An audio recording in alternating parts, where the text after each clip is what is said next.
Hello there, very good evening and a warm welcome to State of Business on our television. I'm Mariam Vijayaratna. Let's have a look at the headlines first. Debt is no more a burden for us, President asserts. Colombo inflation edges closer to positive territory. News in detail. President Andrakumara Dissanayake detailed the government's economic recovery strategy, stating that Sri Lanka has officially exited bankruptcy following a critical debt restructuring agreement. President Dissanayake said this speaking at the Maldives National University Auditorium, addressing the Sri Lankan community in the Maldives recently. මේ 2025 වසර ලංකාවේ වැඩිම අපනයන ආදායම උපයපු වසර බවට පත් වෙනවා. This year, 2025 becomes the highest export revenue generated year in our country. So, what does that mean for us? It means we have built a very strong economic foundation. This year, so far, we have received foreign investment worth $563 million through the BOI. Compared with last year, that is an increase of 111%, more than double the growth. We have received this foreign investment within just the first 6 months. Foreign reserves now stand at $6.3 billion.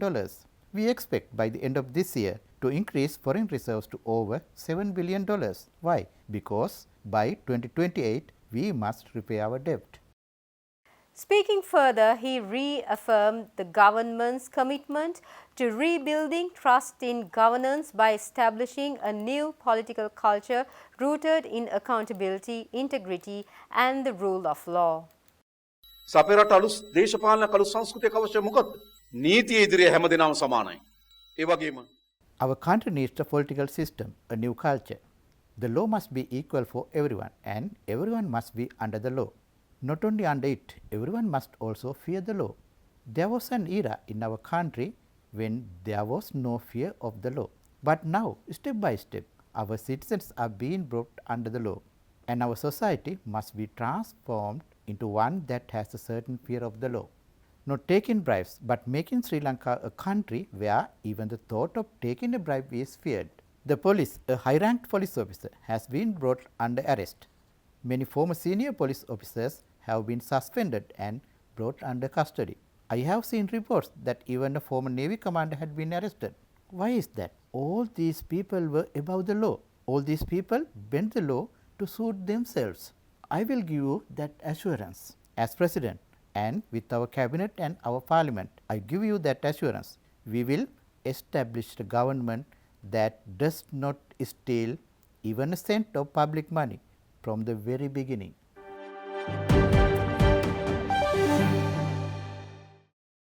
Colombo's inflation rate eased further to negative 0.3% in July 2025, marking the 5th consecutive month of reduced price pressures and signaling a gradual recovery in the economy.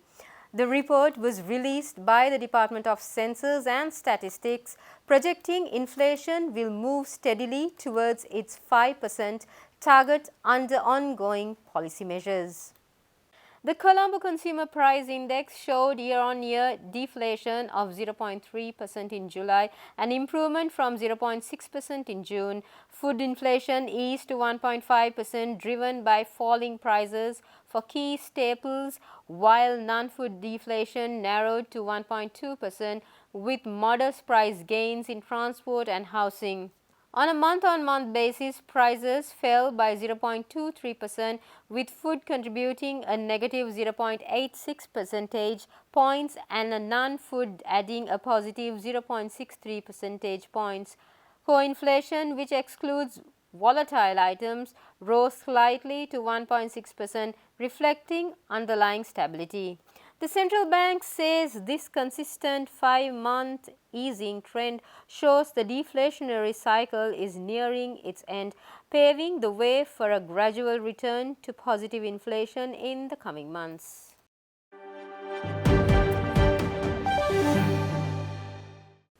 Stay tuned, we'll be right back after this short commercial break.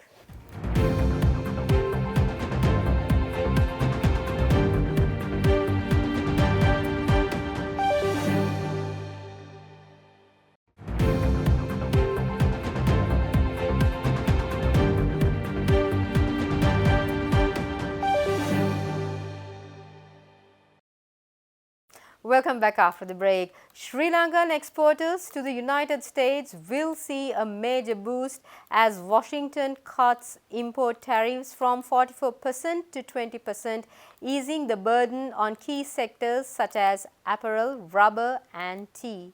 The announcement was made by Finance Ministry Secretary Dr. Harshana Surya Perumal at a government press conference held today. The tariff relief marks a significant shift in U.S. trade policy towards Sri Lanka. In April, U.S. President Donald Trump imposed steep 44% duties as part of his Liberation Day economic protection plan. This was eased to 30% in July through a letter to the Sri Lankan president and now further lowered to 20%. Under the updated rules, countries buying more from the US than they sell will face a 10% tax, while those with trade surpluses like Sri Lanka will have a minimum of 15%. The new rate for Sri Lanka is still below the original plan, giving exporters breathing room as they prepare for the change.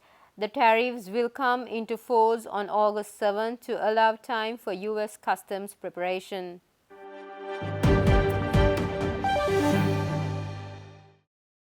Interact Art Institute announces its annual International Theatre Festival and has concluded the receiving of applications for this year's festival. Organizers at a meeting briefing announced that the 11th edition of the Colombo International Theatre Festival, which is usually known as CITF, will take place from this 25th to 31st in Colombo, in Chilao and Assam in India in the first week of September. This year, we are proud to keep this beautiful tradition and art aligned with productions from our very own Sri Lanka, South Korea, China, Greece, India, Canada, Syria, Armenia, and Romania. Starting from 25th August to 31st August for 7 days, we will host theatre production from these countries, bring their dreams and talents on stage, and connect with the new audience. We are also happy to announce that we have a parallel festival this year. It's from 2nd September to 4th September at Sudasuna Hall in Chilao, featuring brilliant artists from Sri Lanka, Spain, UAE, United Arab Emirates, India, and Tunisia. This year, we also took a step further to connect with Bulung Buto Theatre Festival in India, Assam. Secretary to the Interact Art, Prasad Vikramaratne, who also addressed the media briefing which was held at the Goethe Institute recently, asserted the importance of conducting an international theatre festival in Sri Lanka. He also revealed how these kind of activities by the artists have helped the country's economy. We bring world of theatre to Sri Lanka, and thereby we make way for the Sri Lankan youth and the professionals and theatre practitioners to venture into the international theatre arena and show off their talent and become part of the world theatre. We culminate theatre tourism here in Sri Lanka. In that way, we have been adding our little effort, a contribution to Sri Lankan GDP during last 15 years. During last 15 years, there were theatre practitioners coming in for the Colombo International Theatre Festival from about 70 countries. And this year alone, we will be having over 50 theatre practitioners visiting from 14 countries, including Europe and East Asia. Some arrive well in advance, and some leave Sri Lanka very late. And back home, these theatre practitioners will be performing as tourism ambassadors for Sri Lanka in their own countries. Beyond our expectations, the Colombo International Theatre Festival has started yielding fruits and all-important foreign currency earnings to Sri Lankan economy.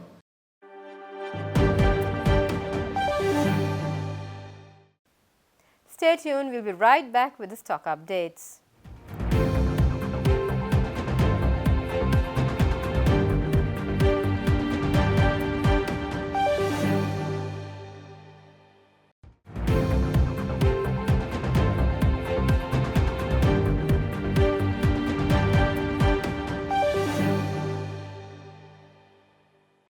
Welcome back after the break. Trading at Colombo Stock Exchange ended on a positive note today. The all-share price index gained by 271.77 to close at 19,914.25. The S&P SL20 gained by 132.58 to close at 5,894.75. The turnover was over 7.3 billion rupees and over 416 million shares were traded. Up next are Forex rates.